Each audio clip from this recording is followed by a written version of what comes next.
Pernah kepikiran nggak gimana caranya kita bisa tahu tinggi gunung tanpa harus mendakinya? Atau gimana GPS di ponsel bisa tahu posisi kita dengan akurat? Jawabannya bukan sihir, tapi matematika. Tapi, tunggu dulu. Lupakan rumus-rumus senjelimet yang bikin pusing di sekolah. Hari ini kita bakal lihat trigonometri dari kacamata yang beda banget. Sebagai bahasa universal buat ngukur apapun, dari yang paling kecil sampai yang tak terhingga. Oke, jadi kita mulai dari pertanyaan yang paling penting dulu nih. Di luar kelas matematika, emangnya sepenting apa sih trigonometri ini di dunia nyata? Kenapa kita harus peduli? Jawabannya, karena trigonometri itu ibarat mesin tersembunyi yang bikin dunia modern kita ini jalan. Bayangin aja, ini tuh kayak blueprintnya alam semesta yang ngasih kita kemampuan buat mengukur hal-hal yang mustahil kita jangkau, dari puncak gedung pencakar langit sampai satelit yang lagi ngorbit jauh di atas sana. Beneran deh, matematika yang satu ini tuh ada di mana-mana. GPS di ponsel kamu, itu trigonometri. Jembatan kokoh yang kamu lewatin tiap hari, trigonometri. Bahkan karakter di film animasi atau game favoritmu bisa gerak sehalus itu, ya tebak apa? Trigonometri lagi. Oke, kedengarannya keren banget kan? Tapi gimana cara kerjanya?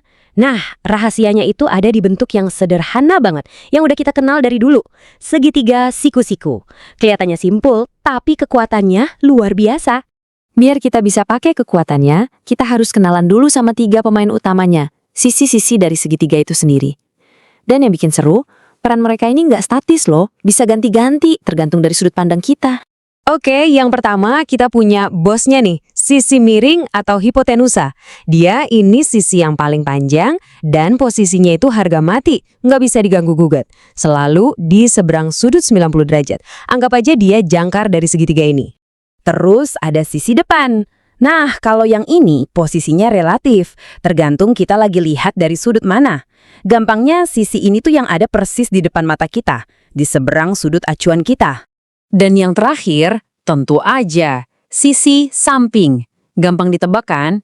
Ini sisi yang nempel atau bersanding sama sudut acuan kita. Tapi ingat, dia bukan sisi miring ya. Nah, ini nih bagian yang paling krusial. Penting banget buat diingat. Label depan dan samping itu nggak permanen. Semuanya tergantung dari mana Anda melihatnya. Dari sudut acuan Anda. Kalau Anda pindah sudut pandang, ya sisi yang tadi depan bisa jadi samping. Dan sebaliknya. Keren kan?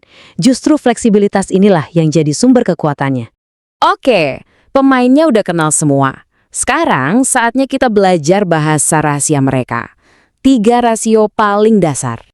Hubungan antar sisi-sisi tadi itu dirangkum dalam 3 nama. Sinus, kosinus, dan tangen. Jangan keburu pusing dulu. Ini bukan rumus aneh-aneh kok.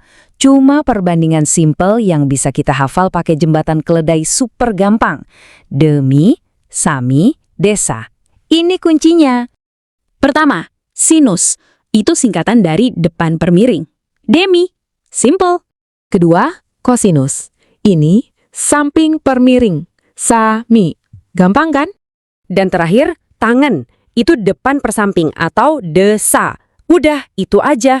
Demi, sami, desa. 3 perbandingan super sederhana ini, inilah jantung dari semua perhitungan dasar trigonometri.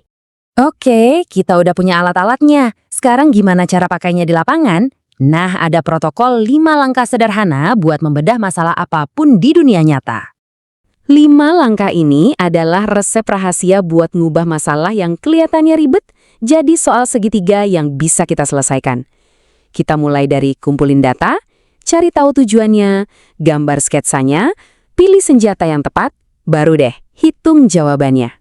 Oke, ayo kita coba langsung. Studi kasus pertama, kita mau ukur tinggi pohon tanpa perlu manjat. Data yang kita punya apa? Jarak kita ke pohon, ini jadi sisi samping, dan sudut kita mandang ke atas. Tujuannya apa? Cari tinggi pohon, alias sisi depan. Nah, ada depan, ada samping. Rasio apa yang kita pakai? Betul, tangan, desa. Sekarang kasus kedua, sedikit beda. Ada tangga nyender di tembok. Di sini, panjang tangga itu sendiri udah jadi sisi miring ya kan? Kita tahu panjangnya, kita tahu sudutnya. Yang mau kita cari adalah seberapa tinggi tangga itu nyampe ke tembok. Itu sisi depan. Ada depan, ada miring, berarti kita pakai sinus, demi. Nah, kalau kita bandingin 2 kasus tadi, kelihatan banget kan bedanya? Di kasus pohon, sisi miringnya itu cuma garis pandang imajiner dari mata kita. Nggak nyata. Tapi di kasus tangga, sisi miringnya itu objek beneran, ya tangga itu sendiri. Nah, perbedaan mendasar ini penting banget, karena inilah yang nentuin rasio mana yang harus kita pakai, dan apakah tinggi mata kita perlu dihitung juga atau enggak. Oke, sekarang kita rangkum semuanya jadi satu cetak biru andalan. Ini dia. Inilah toolkit lengkap Anda. Cuma dengan modal ngerti anatomi segitiga, hafal 3 rasio kunci demi sami desa, plus tahu soal teorema Pitagoras kalau ada sisi yang hilang, dan ngikutin protokol 5 langkah tadi, Anda udah punya semua yang dibutuhin buat mecahin macam-macam masalah pengukuran di sekitar kita. Jadi gitu, kita udah berhasil ngubah matematika yang tadinya abstrak jadi sebuah alat praktis yang super kuat. Sekarang Anda benar-benar megang kunci buat mengukur dunia di sekitar Anda. Mau itu ngukur tinggi tiang bendera di depan rumah, atau bahkan secara teori jarak ke bulan.